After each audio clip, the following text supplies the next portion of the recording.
Oke, Assalamualaikum warahmatullahi wabarakatuh semuanya. Assalamualaikum IPS 3, apa kabar semuanya? Semoga kalian selalu dalam keadaan sehat walafiat ya.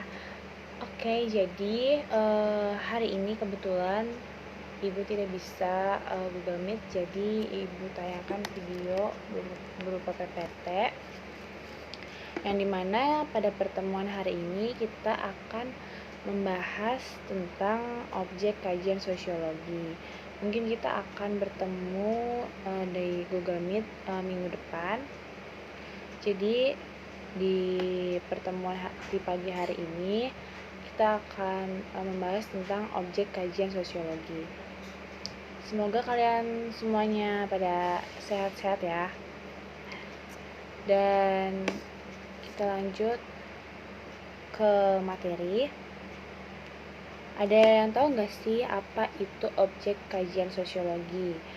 Apa ya itu? Mari kita simak bersama. Objek kajian sosiologi adalah ya manusia gitu. Karena letak perbedaan ilmu sosiologi dengan ilmu lain adalah mempelajari manusia juga secara aspek sosial dari manusia yang lebih sering kita sebut sebagai masyarakat. Jadi dalam sosiologi itu kita mempelajari manusia enggak hanya dari sisi perilaku si manusia tersebut, tapi kita juga mengkaji tentang apa saja sih aspek sosial dari manusia yang lebih sering kita sebut sebagai masyarakat. Lanjut,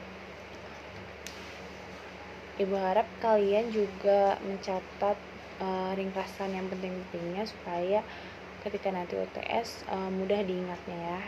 Dicatat yang penting-penting saja. Lanjut ke slide berikutnya yang dimana ada objek sosiologi. Objek kajian sosiologi itu ada dua, dimana itu ada objek formal sosiologi dan objek material sosiologi. Objek formal sosiologi ini ditekankan pada manusia sebagai makhluk sosial atau masyarakat. Dengan demikian, objek formal sosiologi adalah hubungan antar manusia serta proses yang timbul dari hubungan manusia di dalam masyarakat. Jadi, objek formal sosiologi ini lebih menekankan sikap antara manusia satu dengan manusia lainnya di dalam masyarakat. Contohnya, sebentar. Kalau di objek formal sosiologi itu biasanya bagaimana sih cara pandang ilmu pengetahuan yang dimiliki oleh si manusia tersebut, karena di sini sosiologi mempelajari masyarakat yang saling berinteraksi satu sama lain, sehingga interaksi, relasi, dan komunikasi sosial itu juga dapat diposisikan sebagai objek formal sosiologi. Lalu, objek material sosiologi adalah objek yang dimana itu melihat dari kehidupan sosialnya, gejala-gejala dan proses hubungan antara manusia yang mempengaruhi kesatuan hidup manusia itu sendiri. Lanjut, ini adalah contoh objek kajian sosiologi di mana di situ ada kerumunan, ada keluarga, ada suatu perkumpulan. Jadi di sini tuh objek kajian sosiologi itu selalu bersentuhan dengan yang berkaitan dengan interaksi sosial kemasyarakatan seperti itu. Nah, lanjut kita ke pokok kajian dari para sosiolog. Apa aja sih dan siapa aja tokohnya?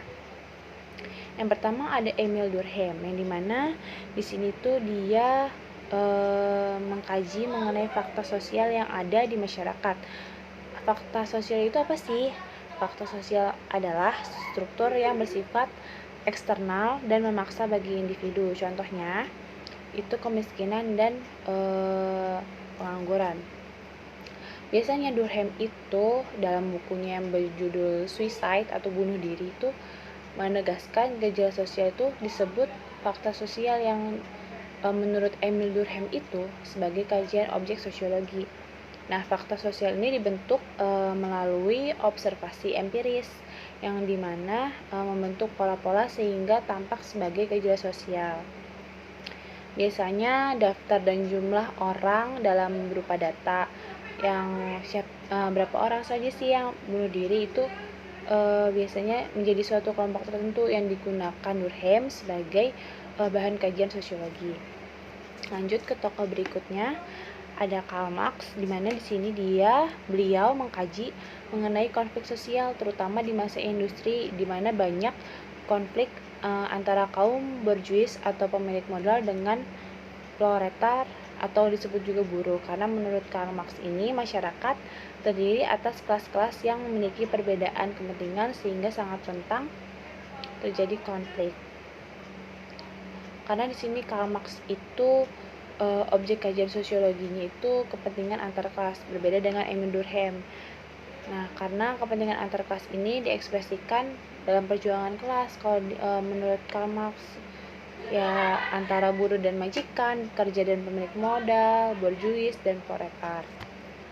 Lalu tokoh berikutnya ada Max Weber, di mana di sini beliau menekankan tindakan sosialnya itu berupa apabila dilakukan dengan mempertimbangkan perilaku orang lain. Jadi Max Weber ini menekankan bahwa tindakan tertentu dapat memiliki makna subjektif bagi pelakunya, karena untuk memahami harus melakukan sebuah empati atau melakukan sebuah interaksi seperti itu. Jadi Max Weber ini juga menekankan bagaimana sih peneliti harus menginterpretasi maksud atau tujuan suatu tindakan si individu itu. Nah, ini contoh dari teori para sosiolog. Kalian bisa analisis kok ada gambar-gambar ini ya. Bisa dipakai dalam perspektif yang tadi Ibu sudah jelaskan. Nah, di sini manusia senantiasa memiliki naluri yang kuat untuk hidup bersama dengan sesama lingkungan sekitarnya. Karena di sini manusia memiliki ada dua faktor nih adanya hasrat tersebut. Yang pertama, keinginan untuk menjadi satu dengan sesama atau manusia lain yang ada di sekitarnya. Yang kedua, keinginan untuk menjadi satu dengan lingkungan yang ada di sekitarnya. Jadi perkembangan objek sosiologi itu sangat kompleks gitu. Jadi misalnya dalam contoh realita, sosiologi menjadikan agama sebagai objek kajiannya. Jadi maka agama itu dilihat masyarakat sebagai entitas yang gejala sosialnya itu ritual. Jadi agama itu dipandang masyarakat, oh kalau agama itu identik dengan ritual. Jadi sejauh mana agama mengatur perilaku para penganutnya gitu. Jadi bagaimana interaksi antar umat seagama, bagaimana dengan mereka yang berbeda agama dan lain sebagainya. Jadi budaya juga bisa dibilang itu menjadi objek kajian sosiologi. Misalnya hukum resolusi konflik yang dipecahkan dengan hukum adat yang ada di suatu daerah. Nah, menurut Ahmadi 2009, masyarakat mempunyai syarat-syarat yaitu sebagai berikut. Yang pertama, harus ada sekumpulan manusia. Yang kedua, memiliki tempat tinggal dalam waktu yang lama di suatu daerah. Yang ketiga, adanya aturan yang mengatur untuk mencapai tujuan bersama. Nah, jadi dapat disimpulkan pada pertemuan hari ini, Ibu harap kalian juga sambil mencatat hal-hal yang penting, dan jika ada yang belum dimengerti atau kurang paham dari penjelasan yang sudah saya sampaikan, bisa langsung ditanyakan langsung di pertemuan berikutnya. Nanti kita akan Google Meeting atau bisa lewat chat aja ya.